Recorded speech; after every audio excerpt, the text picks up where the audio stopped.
Los indicadores para los seguidores de actores productivos van encaminados hacia la producción de maíz y tenemos que decirles que ha sido un año con muchas dificultades. Se suma al mal precio, se suma al bajo rendimiento, al problema de hongos. Imagínense, hay plagas, diatrea y señora plaga. Y esto, pues, el entomólogo, el doctor Jorge Mendoza, la conoce muy bien.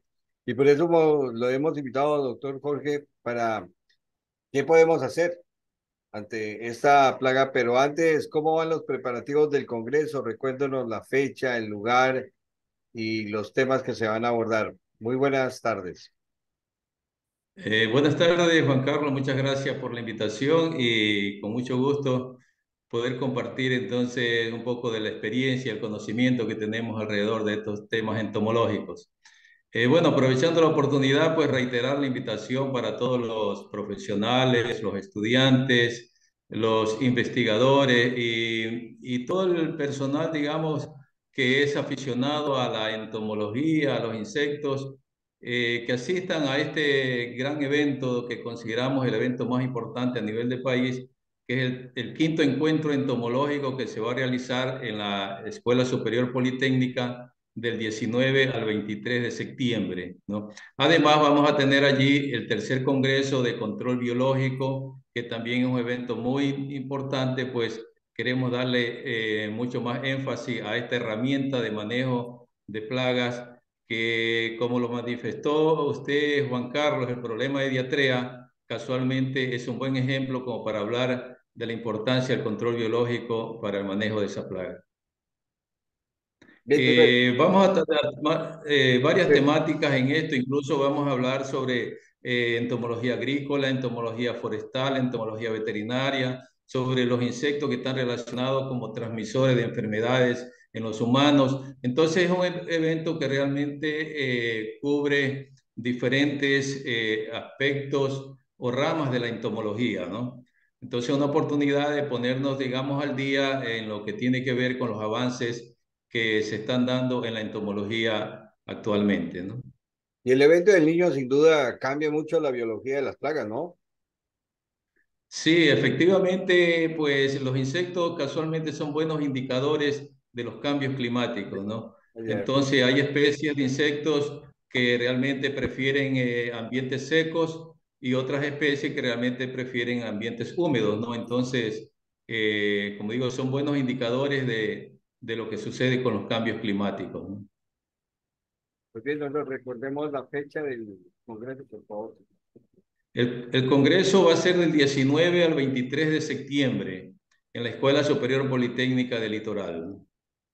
Bueno, ¿qué debemos de saber Tenemos, sobre? Sí, me iba a decir sí, algo. tenemos la participación de varios expositores internacionales de Brasil, de Colombia. Vamos a tener un especialista en lo que tiene que ver con cochinillas, escamas y cochinillas, que son plagas que también han afectado enormemente lo que es el área urbana de Guayaquil, Daula y San Borondón, ¿no? Qué bien, doctor. Bueno, poco a poco. Hoy, entonces, la materia principal, diarrea, ¿qué hacemos con ese enemigo del, no solo el cultivo del maíz, sino también de la caña de azúcar? Sí, efectivamente la diatrea es una plaga que ataca varios cultivos agrícolas, en este caso pues maíz, caña de azúcar, sorgo, arroz y digamos todo lo que tiene que ver con esta gran familia que le llamamos las gramíneas, ¿no? Incluso malezas que también pertenecen a este grupo de plantas, ¿no? De gramíneas. Entonces, además de estos cultivos, también existen ciertas especies de malezas que constituyen en hospederos también de diatrea, ¿no? Entonces, por eso que el manejo tiene que ser un manejo integrado, ¿no? Compartimos entonces, doctor, pantalla. ¿Aló? Compartimos pantalla, doctor. En esta oportunidad, entonces, vamos a hablar sobre el barrenador del tallo, Diatrea sacaralis, pues que, como lo mencionaba, pues usted, actualmente se ha constituido un problema muy grave en la zona maicera de la provincia de Manabí, ¿no? Eh, entonces, quisiera compartir con ustedes algunos aspectos relacionados con esta plaga. Y para comenzar, yo quisiera realmente enfatizar las posibles causas que están ocasionando este incremento de la población de esta plaga, como también los daños que ocasionan el cultivo. Entonces, yo identifico prácticamente dos causas como las que están provocando este incremento poblacional de diatrea en el cultivo de maíz. Por un lado, es el uso inapropiado de plaguicidas químicos, ¿no? Específicamente los insecticidas. Entonces, sabemos realmente que cuando estos productos no son utilizados de la forma adecuada, pues lo que realmente comienza a causarse es una reducción o eliminación de los enemigos naturales. Al eliminarse o reducirse la población de enemigos naturales, entonces la plaga resurge con mayor fuerza, con mayor intensidad. Entonces, y eso es lo que está, es una de las cosas que está sucediendo pues en estas áreas de producción de maíz. Por otra parte, a veces el uso inapropiado de los plaguicidas origina que por combatir una determinada plaga, después, digamos, aparece otra. Y eso es lo que normalmente ha ocurrido con el maíz, en donde a veces la plaga, digamos, a combatir principalmente ha sido el gusano cogollero, pero a veces el uso indiscriminado de insecticidas para combatir el gusano cogollero, entonces ocasiona de que se afecte la población de enemigos naturales de diatrea y posteriormente entonces diatrea se constituye en la plaga de mayor daño, de mayor perjuicio en el cultivo de maíz, y diatrea ya es una plaga que realmente es más difícil de control. El gusano cogollero es mucho más fácil de combatirlo, pero ya diatrea se constituye en una plaga en donde el control químico a veces no es tan efectivo ni tampoco es tan económico, ¿no? Y por otro lado, realmente a veces también tenemos que pensar de que el uso inapropiado de los plaguicidas origina lo que es la resistencia de la plaga a los insecticidas, que es lo que también puede estar ocurriendo de que ya ciertas moléculas de insecticidas ya no ejerzan un control adecuado sobre la plaga. Entonces, desde mi punto de vista, yo considero que esta es una de las causas que están provocando este cambio, digamos, que está ocurriendo en estos ecosistemas agrícolas, en donde existe una perturbación en esos ecosistemas, donde los enemigos naturales se han visto más afectados por ese uso a veces indiscriminado o uso inapropiado de los plaguicidas. Yo no estoy en contra de los plaguicidas. Realmente los plaguicidas seguirán siendo una herramienta importante para el manejo de las plagas. Pero en ese sentido sí tenemos que tratar de, digamos, de asesorarnos bien para tratar de utilizar el producto más adecuado, en la dosis más adecuada, en el momento oportuno y en la forma de aplicación que podamos lograr un mejor resultado del producto. Si lo hacemos de esa manera, vamos, como se dice, a poder utilizar esta herramienta como parte del manejo integrado de la plaga, que más adelante yo tengo una lámina donde quiero puntualizar algunas recomendaciones para el manejo de la plaga de una manera integral, ¿no? Ahora, por otra parte, el problema de diatrea también se ha dado cuando no se hace la rotación de cultivo, es decir, cuando sembramos maíz tras maíz de una manera sucesiva. Entonces, de esa manera, prácticamente la plaga encuentra el ambiente más favorable porque de un ciclo pasa al otro ciclo y así sucesivamente se van incrementando las poblaciones hasta que llega un momento en que la incidencia de la plaga puede ser tan fuerte que realmente pues, puede provocar la pérdida del cultivo, como sucedió en la década del 80 en la zona central del litoral ecuatoriano, en donde tuvimos una incidencia grave de diatrea, en donde hubieron productores que tuvieron que pasar el arrastre al cultivo cuando el cultivo todavía estaba, digamos, en una edad muy temprana, ¿no? Porque ya no había forma de controlar a la plaga, ¿no? Entonces, esta yo identifico como las dos causas más importantes que están provocando esta resurgencia o este ataque intenso de diarrea en el cultivo de maíz. Bueno, entonces, como digo, pues si ya hemos identificado cuáles pueden ser las causas que están originando este incremento de la plaga en el cultivo en esta zona, es importante realmente que tengamos un conocimiento claro de la biología de la plaga, de su comportamiento y de cómo, qué debemos hacer para combatir o para prevenir el ataque de esta plaga. Entonces, la diatrea es un insecto que tiene una metamorfosis completa, ¿no? Esto de aquí son los huevos que coloca la mariposa. Esta es la larva, que es la que ocasiona daños. Y de aquí la larva pues se transforma en crisálida o en pupa. Y de aquí nuevamente entonces se convertirá en adulto. Y de esa forma es que entonces se va produciendo generación tras generación de la plaga. Desde que he puesto el huevo hasta que se transforma en adulto es apenas más o menos de unos 35 a 40 días, lo cual quiere decir que durante el ciclo de cultivo pueden haber varias generaciones de la plaga. Entonces, eso es importante realmente conocerlo, tomarlo en cuenta para establecer las medidas de control más adecuadas. Ahora, la diarrea puede ocasionar diferentes tipos de daño en el cultivo de maíz o en la caña de azúcar, en el arroz, en el sorgo. No, puede atacar a la planta en cualquier edad, especialmente las siembras nuevas o las siembras tardías, y cuando hay ciclos continuos de maíz, son más susceptibles del ataque de diarrea. Tenemos varios hospederos para esta plaga, como indicaba anteriormente, la caña de azúcar, el maíz, el arroz, el sorgo y varias especies de malezas gramíneas. Y bueno, como sintomatología o los daños que ocasiona el insecto, se produce pues la muerte de las plantas pequeñas, lo cual conocemos como corazones muertos, porque la planta se marchita, ¿no? Y bueno, ya cuando la planta ha formado entrenudos, entonces ya la larva lo que hace es perforar y hacer galería en los tallos. En el caso de la caña de azúcar, obviamente este tipo de daño ocasiona una pérdida de peso y una, digamos, reducción de la recuperación del azúcar. Y en el caso del maíz, indudablemente, pues vamos a tener como consecuencia el ataque de diarrea, de que la mazorca se va a quedar más pequeña y el grano más pequeño. Doctor, ¿se Sí, visualizan los daños? ¿La plaga escoge esquinas, el centro del cultivo o en todo lado? sí, normalmente la plaga tiene una distribución, digamos, aleatoria, ¿no? Sí se distribuye en todo el cultivo y por lo general en el caso del maíz tiene una distribución un poco más uniforme, ¿no? Entonces, este es el tipo de daño que nosotros podemos observar en el cultivo de maíz. Y entonces, cuando la larva ocasiona este tipo de daños en la plantita pequeña, destruye lo que llamamos el meristema apical y por lo tanto esa planta se marchita y se muere. Es una pérdida total en el caso del maíz.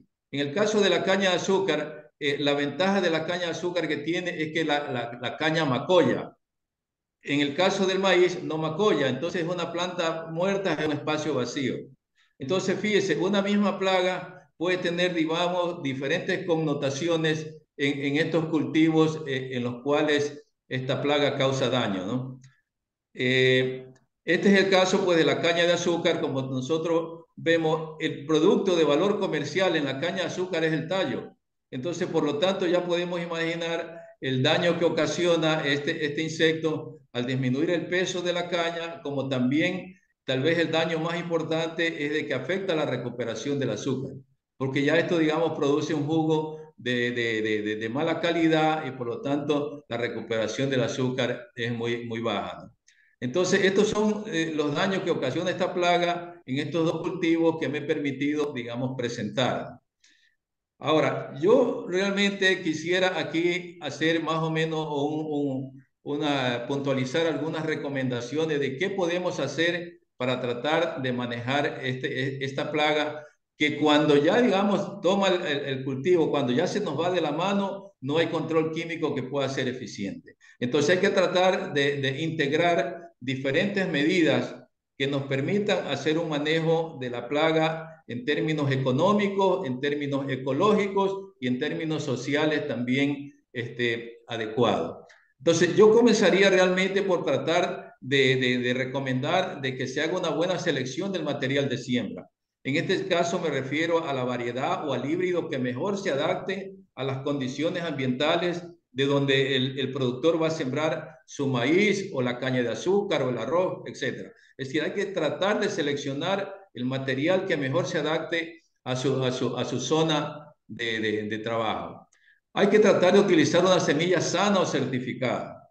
Eso también es importantísimo. Una semilla certificada permite de que usted tenga una planta desde el inicio con mayor vigor.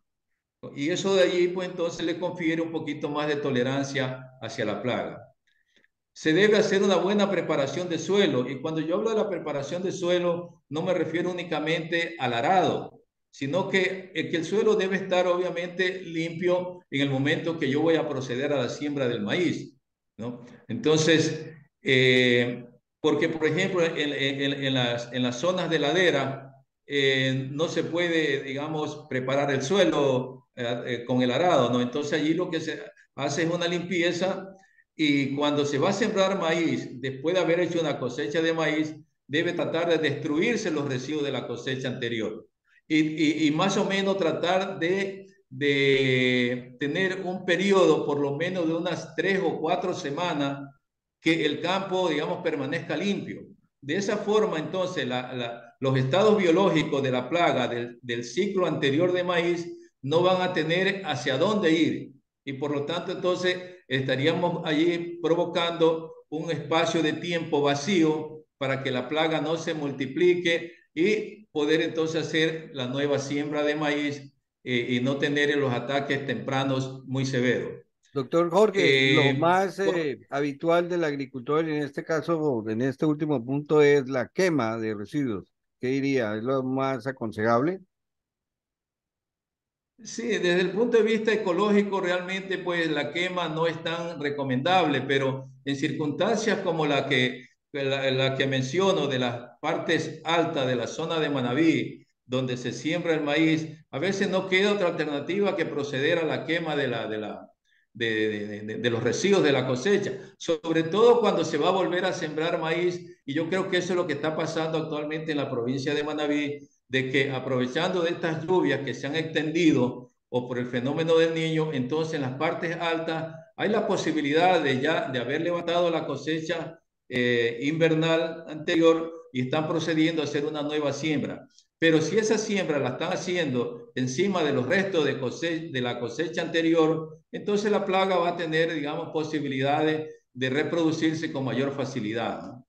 Entonces, allí, como digo, es donde insisto de que debemos tratar de proceder a la destrucción de los residuos de la cosecha anterior y si no hay otra alternativa, pues entonces hay que proceder a la quema, ¿no? Ya. Siga, doctor. Si se pudiera realmente arar el suelo, se podría incorporar, que sería lo más indicado, ¿no? Pero en el tipo, digamos, de topografía donde no se puede hacer la preparación de suelo con arado, entonces no queda otra alternativa que para que el suelo esté limpio, pues proceder a la quema de la misma. Cuando se trata de hacer las siembras en la época de lluvia, siempre las siembras tempranas que nosotros llamamos, es decir, aquellas que se hacen con las primeras lluvias, logran un escape natural a la época de mayor incidencia de la plaga.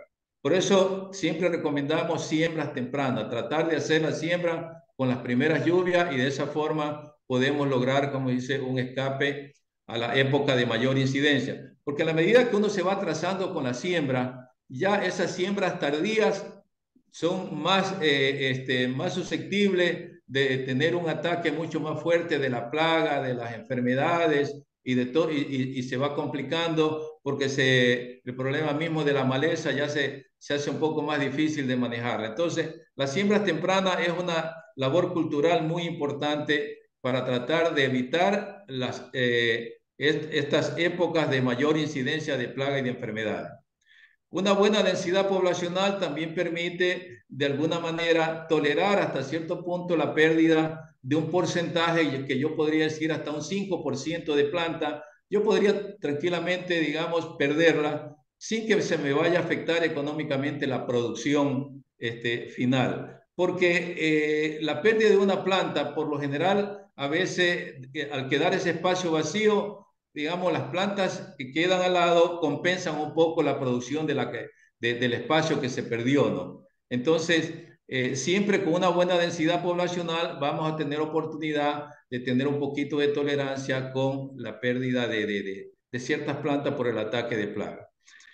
Ahora, ya yendo a lo que es el uso de insecticida de una forma ecológica, ¿no? De una forma ecológica selectiva, es hacer un buen tratamiento de la semilla con un buen insecticida. En el mercado nosotros tenemos productos a base de tiodicar y de tiametoxam, que son productos que funcionan muy bien aplicados en la semilla. Y la ventaja de esta forma de utilizar el insecticida es que no afecta a la fauna benéfica, porque el insecticida va junto a la semilla y no perjudica, digamos, a los enemigos naturales que estén en el ambiente. Con ese tratamiento de la semilla nosotros podemos lograr una protección hasta de unos 20 días, 18, 20 días, sin que exista un ataque importante de las plagas. Por otro lado, las buenas prácticas agronómicas, que es la base fundamental para el manejo integrado de cualquier plaga o enfermedad. Esto tiene que ver con un buen control de la maleza, la fertilización, etcétera. La rotación de cultivo es otra cuestión importantísima. Por ejemplo, en la zona central del litoral ecuatoriano, nosotros logramos superar el problema de diatrea cuando se presentó en la década del 80, porque se estableció la rotación de maíz con soya o de arroz con soya. Entonces, eso realmente hizo que el problema de diatrea lo pudiésemos superar. Y lo otro, digamos, importantísimo para el caso de diatrea es el control biológico. Aquí, obviamente, el control químico no es tan eficiente ni tan económico. Tenemos que tratar de conservar y aumentar los enemigos naturales y en algunos casos tratar de liberar enemigos naturales para repoblar estos ecosistemas que han sido, digamos, ya perturbados, como el caso de la liberación de tricograma, que en el caso de maíz funciona muy bien. En el caso de maíz, realmente es más recomendable utilizar el tricograma como un parasitoide de huevo. Es mucho más eficiente que la liberación de otros parasitoides que atacan en la larva de diatrea, ¿no? Y en última instancia, pues los insecticidas, como digo, pues seguirán siendo una herramienta también importante, pero hay que tratar de asesorarse para tratar de utilizar el producto, la dosis, el momento y la forma más adecuada de aplicación. Por ejemplo, las aspersiones aéreas o las aspersiones con bomba neblinadora no son tan eficientes para el control de cogollero ni diatrea en maíz, porque a veces el producto se queda únicamente en las hojas exteriores y el gusano a veces ya está metido en el cogollo o ya está metido en la axila de la hoja o en el tallo, a donde no llega el producto con ese tipo de aplicación. Entonces ahí toca hacer una aplicación más dirigida con bomba de mochila para tratar de ubicar el producto en el sitio donde la plaga está presente, ¿no? Doctor, Estos son los enemigos naturales sí. importantes que Bueno, tenemos para y que pueden ser reproducidos a nivel de laboratorio. sobre el tecograma, Especial, antes teníamos sí. aquí un laboratorio, Bioesa, me acuerdo, pues eso hace mucho tiempo. ¿Existe alguna empresa que se encargue de multiplicar este tecograma o no? Bueno, lamentablemente en el país no tenemos laboratorios, excepto en Primo Banano existe un pequeño laboratorio, pero más como para uso propio, digamos, de la hacienda, ¿no? En el caso de banano. Entonces yo creo que esa es una debilidad que tenemos a nivel de país, de que no tenemos laboratorios que se dediquen a la producción y comercial de estos enemigos naturales, ¿no? Como lo existe en Colombia, como lo existe en el Perú. Y usted me hace acordar precisamente que cuando ocurrió el problema de diatrea en la zona central, justamente nuestro gran amigo Mejía, un Centenario. colombiano, realmente él hizo todo el esfuerzo posible de montar un gran laboratorio, pero lamentablemente no hubo el complemento, es decir, Ya. la capacitación hacia los productores para que sepan utilizar este recurso biológico. No, entonces lamentablemente la situación allí hizo de que tuviera que cerrarse ese laboratorio, que era un laboratorio muy eficiente y con una alta producción de tricograma, ¿no? Liberación de Entonces, a nivel tecograma, de los ingenios, sí. ¿sí? Liberación de Dígame. tecograma nos ayudaría en control de huevos, ¿no? Y para cualquier información, Claro, sí, Vicente sí, Pali el tricograma es me pasó el dato el que tricograma. Jorge Cueva Cercado está importando tricograma, doctor. Sí, sí, lo que sí tengo conocimiento de que están importando de Perú o de Colombia Colombia. Ujú. estas formas biológicas. Sí. Siga, doctor. Entonces, especialmente para maíz, realmente yo recomendaría más el uso de tricograma porque en este caso es un parasitoide que ataca los huevos de diatrea. Entonces no deja que la larva eclosione y cause daños en la planta de maíz, porque el ciclo vegetativo del maíz es apenas de 4 meses. En cambio, en la caña de azúcar sí podemos utilizar estos otros dos enemigos naturales, que es esta mosca vilaea y la avispita cotesia, porque el ciclo vegetativo de la caña de azúcar es de 12 a 13 meses desde siembra a cosecha o de corte a cosecha, ¿no? Entonces, pero en maíz, por lo que es un ciclo mucho más corto, ahí habría que entrar con mayor fuerza con tricograma. Pero cerca cantera, entonces sembrar maíz, un gran riesgo, ¿no?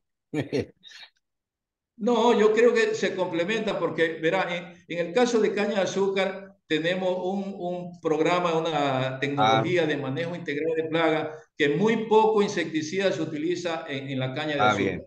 Yo le diría que tal vez si un 10% de la superficie de caña de aquí de la cuenca baja se utiliza insecticida, será, digamos, mucho. Entonces tenemos un ambiente bastante equilibrado biológicamente en los cultivos de caña de azúcar. Entonces antes al contrario. ¿Y la mosca, doctor, para qué sirve? La, Eh, ya, ya. sí, la mosca y esta avispita, ambos lo que hacen es parasitar la larva de diatrea. Entonces, prácticamente estos tres enemigos naturales se complementan. Este parasitando huevos y esto de aquí parasitando las larvas que escaparon, obviamente, de los huevos que no fueron parasitados por tricograma. Entonces, eso es lo que realmente tenemos que tratar de llegar, ¿no? A integrar todo este tipo de medidas. Con la liberación de tricograma controlamos, digamos, una porción de huevos. Las larvas que escaparon o los huevos que no fueron parasitados y que dan lugar a la larva de diatrea, lo podemos entonces complementar con estos otros parasitoides. Y bueno, y si estos enemigos naturales no son suficientes para detener a la plaga, en última instancia tenemos el insecticida, pero utilizándolo de la forma más racionalmente posible, ¿no? Esa es la integración que tenemos que tratar de hacer para enfrentar este problema de diatrea, ¿no? Porque ningún método, ninguno de los métodos por sí solo va a ser suficiente para el control de esta plaga. Bueno, doctor, muchas gracias por las indicaciones. Yo creo que el manejo integrado es la única salida para esta plaga. ¿Y algo para terminar, doctor, sobre los huevos? Bueno, esto de aquí solamente es una fotografía Mm. que ilustra, esta es una masa de huevos sanos de diatrea. Y esta aquí son los huevos, cuando son parasitados por tricograma, los huevos se tornan de esta coloración. Entonces hay un signo, digamos, un síntoma muy característico que es fácilmente visible en el campo, determinar huevos que son parasitados y huevos que no son parasitados. Entonces, esta es la labor que hace el tricograma y también hay otro parasitoide de huevo que se llama telenomos. Estas dos microavispitas hacen esta labor de control en la fase de huevo, de diatrea. Pero si hacemos un ejercicio, una liberación de estos parasitoides, doctor, ¿se puede lograr un control efectivo o obligadamente el plaguicida, el insecticida es necesario? Yo consideraría que realmente el uso del insecticida en el tratamiento de la semilla debe ser una condición, digamos, prácticamente obligatoria, Ya. porque allí estamos utilizando el insecticida de una forma ecológicamente selectiva, no perjudicando a los enemigos naturales. Y después entonces vendrían las liberaciones tempranas de tricograma para, digamos, controlar las primeras posturas de diatrea. El control biológico funciona cuando se hace, cuando las poblaciones de la plaga todavía son bajas. Ya cuando las poblaciones de la plaga se salen de control, ya ahí ya no hay control biológico que pueda, digamos, controlar. Ya. Entonces, ese sería más o menos el esquema. Sembrar la semilla tratada con el insecticida y más o menos alrededor de los 20, 25 días iniciar con las liberaciones de tricograma para controlar las primeras generaciones de la plaga. Y obviamente de allí, haciendo el monitoreo, se puede ir entonces viendo si es que hay necesidad o no de hacer alguna aplicación posterior de insecticida, ¿no? Entonces, esa es la forma que tendríamos que coordinar, porque no solamente va a haber una sola generación de la plaga durante el ciclo del cultivo, posteriormente habrá que hacer otras liberaciones de tricograma. Yo estimo que comercialmente podríamos estar pensando entre unas 3 a 5 liberaciones de tricograma durante el ciclo del cultivo. Bien, Ese más doctor. o menos debería ser un esquema. El doctor Jorge Mendoza estuvo con nosotros y indicaciones sobre la diarrea, cómo podemos más que todo manejar, controlar esta plaga eficientemente. Bueno, doctor, una feliz noche. Muchas gracias por compartir con nosotros estos conocimientos y vale la pena para invitarlo a otra sesión que hablemos de lamentablemente de estas plagas, pero hay que saberlas controlar, ¿no? Sí, muchas gracias, Juan Carlos. Realmente para mí es un gusto compartir estas experiencias y conocimientos con usted y con los productores, con el público que nos escucha.